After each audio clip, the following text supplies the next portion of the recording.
Imagine living in a place so remote that the nearest inhabited land is over 2,000 kilometres away. No neighbours, no escape, just ocean in every direction. And across the island are hundreds of giant stone heads carved by hand. This place exists, and people have lived there for centuries. This episode will look at Easter Island, or Rapa Nui as it is known locally. Easter Island is in the middle of the Pacific Ocean, one of the most isolated inhabited islands on Earth, and home to hundreds of giant stone heads. So, how did humans get there? How did people cross vast oceans to reach this tiny volcanic island and then decide to stay? And how did they organise a society capable of carving and moving some of the largest stone statues ever created? In today's episode of Thinking in English, we are travelling to the edge of the world to explore one of the most fascinating human stories ever told. And we'll learn some English vocabulary along the way. There is an ad-free version of this episode, audio and video, on my Patreon. The link is in the description. Here is today's vocabulary list. Remote. Remote. Far away from other places, especially cities or populated areas. As in, Easter Island is so remote that the nearest inhabited land is thousands of kilometres away. Polynesian. Polynesian. Related to the people who settled many Pacific islands, including Easter Island. As in, the Polynesian settlers reached Easter Island using advanced navigation skills. Navigator. Navigator. A person skilled at finding routes across land or sea, especially over long distances. For example, Polynesian navigators crossed the Pacific Ocean without maps or compasses. Ancestor. Ancestor. A person from whom one is descended, often honoured in traditional societies. As in, the Moai were built to represent important ancestors. Clan. Clan. A large family group sharing common ancestors. For example, each clan on the island built Moai to show power and honour its ancestors. Collapse. Collapse. The breakdown or failure of a society or system. For example, European disease and slavery played a major role in the population collapse. Heritage. Heritage. Cultural traditions, objects and history passed down through generations. As in, the Moai are a central part of Rapa Nui cultural heritage.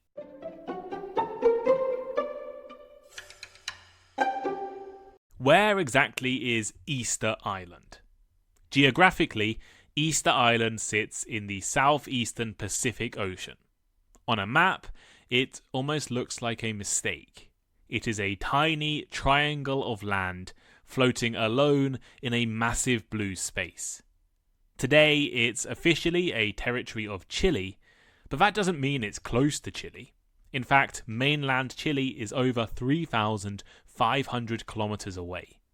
To put that into perspective, if you travelled from London to Moscow, you'd still be closer to home than Easter Island is to Chile. The closest inhabited island to Easter Island is Pitcairn Island, which is more than 2,000 kilometres away. And Pitcairn Island is also one of the most isolated places on Earth with a tiny population. I actually have an old episode about Pitcairn Island. Everywhere you look around Easter Island, there is ocean. There are no nearby islands, there's just water. When a group of people or a community lives in a place so remote, everything becomes important. Trees and food, fresh water, and the survival of people are vital. There's no easy way to leave, and there's no simple way to recover from an emergency or a disaster. I should also talk a little bit about the name. In most European languages, the island is called Easter Island. It is now part of Chile, a Spanish-speaking country, so commonly called Isla de Pascua, which probably I've mispronounced, but means Easter Island in Spanish. However, the Polynesian name for the island is Rapa Nui, which means Big Nui. And the term Rapa Nui is also used to refer to the people of the island as well. So in this episode, I will use Easter Island and Rapa Nui to describe the island. The people of Easter Island are Polynesian. Polynesians were a group of seafaring people whose ancestors originally came from Southeast Asia. Over thousands of years, they gradually moved eastward into the Pacific Ocean. They settled on islands that were separated by vast distances of open water. This was a long process of migration and expansion. From their early centers in Taiwan and then the Philippines, the Polynesian people spread through Melanesia and into the Central Pacific. By around the year 1000, Polynesians had settled islands across what is called the Polynesian Triangle. This includes Hawaii in the north, New Zealand in the south, and Easter Island in the east. Along the way, they settled and developed cultures in places like Tahiti, Samoa, Tonga, and the Cook Islands. Polynesians were among the greatest navigators the world has ever known. They crossed thousands of kilometres of open ocean in large, double-hulled canoes, without compasses, maps, or modern instruments. They often carried plants with them and animals, tools, and took their entire families. Sailors memorized the positions of stars and used them as maps. They followed ocean currents and wave patterns that reflected off distant islands.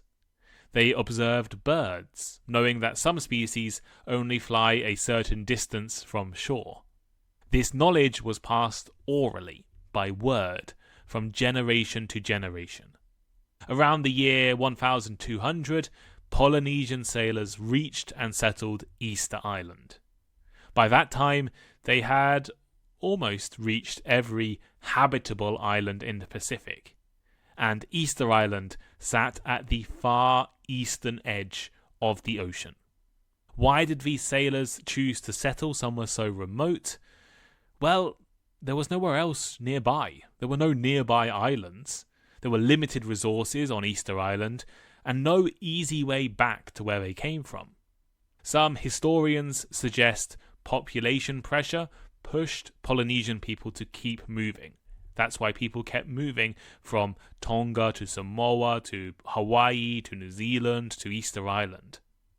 Other historians argue that exploration itself was a central part of Polynesian culture. Discovering new land brought status, brought power. Whatever the reason, the people who reached Easter Island were not lost or accidental survivors. They didn't accidentally appear on Easter Island. They were skilled seafarers, and they deliberately chose to settle on one of the most remote islands in the world. Before we move on to talk more about Easter Island, I think it would be interesting to take a slight detour here. Easter Island is in the southeast Pacific Ocean, far from anywhere else. The Polynesians who settled there must have been extremely skilled navigators. Easter Island is traditionally seen as the last stop the Polynesians made on their journey across the Pacific. But was it? Did they go further? More specifically, did Polynesians reach South America centuries before Europeans arrived? This idea has been debated for decades, and for a long time it was dismissed as impossible. But in recent years, some new evidence has forced historians to take the question seriously. It's still a very uncertain topic, but I find it fascinating. One of the most interesting clues is the sweet potato. Sweet potatoes are native to South America, but when Europeans first arrived in Polynesia, they found sweet potatoes already being grown on islands across the Pacific. One explanation is that Polynesians themselves reached the coast of South America, collected the plant, and brought it back with them. Some scientific research also suggests genetic contact between Polynesian populations and indigenous peoples of South America, dating to around the 13th century. Basically, when people do DNA tests of indigenous South Americans, they have a tiny amount of Polynesian DNA as well. While this doesn't prove large-scale migration, it does point to the fact there may have been some Polynesian people in South America. There are also similarities in tools and fishing techniques and some of the design patterns found on both sides of the Pacific. On their own, these similarities are not evidence, but taken together, they suggest there may have been some interaction or contact. But as I said, this is a very controversial and conspiracy theory-laden topic. But I find it really interesting to think that these Polynesian sailors may have been in contact with South America hundreds of years before Europe. So let's go back to Easter Island. When people think of Easter Island, they usually think of the giant stone heads. These statues are known as Moai. I think I'm pronouncing that correctly. The Moai are one of the most recognizable monuments in the world. They were carved between the years 1250 and 1500, and there are more than 900 of them scattered across the island. Most were carved from volcanic rock using only stone tools. Despite how they're often described, Moai are not just heads. Many of them have bodies buried beneath the ground, and some once had large red stone hats that were placed on top. They were positioned on stone platforms near villages, and most of them faced inland, not out to sea. This is because the Moai were believed to represent ancestors or powerful leaders. They were watching over the people. Rapa Nui society was organised around families and clans. Daily life involved fishing and farming, tool making and religious rituals. With very limited land and very limited resources, cooperation across the island was essential. But there was also competition. Building Moai became a way for clans to demonstrate their power and honour their ancestors. There are lots of mysteries around the Moai. How were these enormous statues moved across the island without wheels, tools or animals? Some Moai weigh more than 70 tons. One theory suggests that they were laid flat and dragged on wooden sleds. Another argues that they were walked upright using ropes, rocking them forward step by step. And experiments have shown that that might be possible. For many years, the story of Easter Island has been told as a warning. It was described as a society that destroyed its own environment and collapsed as a result. According to this idea, the island's forests were destroyed to move the Moai, leading to soil erosion, food shortages, and eventually social breakdown. More recent research, however, suggests a much more complex picture. Life on Easter Island was always fragile. The island was small, isolated, and very limited in resources. Over time, deforestation did reduce the number of trees available for building and farming and fuel. As a result, soil quality did decline and food became harder to produce. When resources are scarce, tensions grow. Competition between clans increased. Some archaeologists believe this period saw rising internal conflict. In 1722, Dutch ships became the first Europeans to reach Easter Island. The Europeans first spotted the island on Easter Sunday and gave it the name Easter Island. This is very similar to Christmas Island, which I recorded an episode on a few months ago, which was named on Christmas Day. Over the next century, more European ships arrived. They brought with them diseases to which the Rapa Nui people had no immunity. Things like smallpox and tuberculosis and influenza. These diseases spread rapidly and killed a large number of the population. Even worse was the impact of slavery. In the 19th century, slave traders kidnapped hundreds of Rapa Nui people and forced them to work in mines and plantations in South America. Very few of these people ever returned. Those who did brought diseases back with them, causing further devastation. By the late 1800s, the population of Easter Island had collapsed to just a few hundred people. This wasn't just the result of poor decisions, this was also the result of violence and exploitation and neglect. After disease, slavery and population collapse, the Rapa Nui people were left with little power to resist outside control. In 1888, Chile officially annexed Easter Island. This means they turned it into a Chilean territory. Most of the island's land was leased to foreign companies, mainly for sheep farming, and the local population were restricted to a small area of the island. For many years, the Rapa Nui language was discouraged or banned in schools.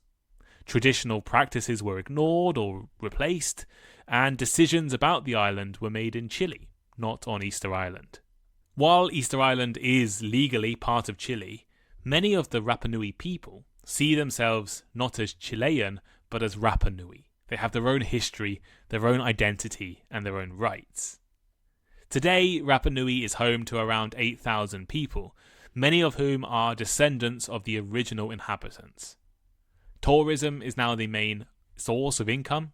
Visitors come from all over the world to see the Moai, or walk in the beautiful landscapes, or experience the traditional culture. This brings opportunities and pressure. Too many visitors can cause damage. At the same time, Easter Island has experienced somewhat of a cultural revival. The Rapa Nui language is now taught in schools. Traditional music and dance and tattooing have returned to the island.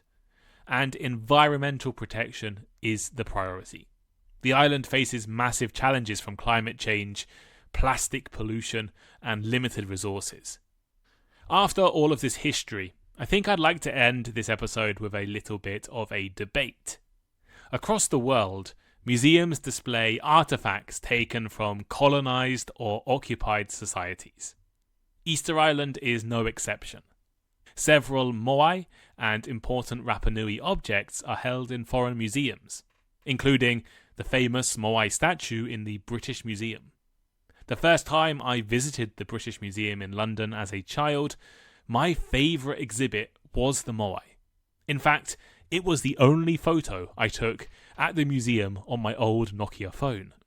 From the British Museum's perspective, their Moai statue is an important part of global heritage. They argue that displaying it allows people from around the world to learn about different cultures. Museums like the British Museum often present themselves as protectors. They claim to be protecting or preserving artifacts that might be damaged or forgotten in other places. But for the people of Rapa Nui, the story is different. On Easter Island, the Moai are ancestors. They're not art, they are the ancestors of the people. Removing them from the island is removing something very important. For many Rapa Nui, seeing their heritage displayed thousands of kilometres away is a reminder of a time when their voices were ignored. Should museums have the right to keep objects taken during periods of inequality or colonial rule? Similar debates surround the Parthenon marbles in London, or the Benin bronzes also in London and in Europe, and countless other artifacts around the world. I have recorded previous episodes on this topic before as well.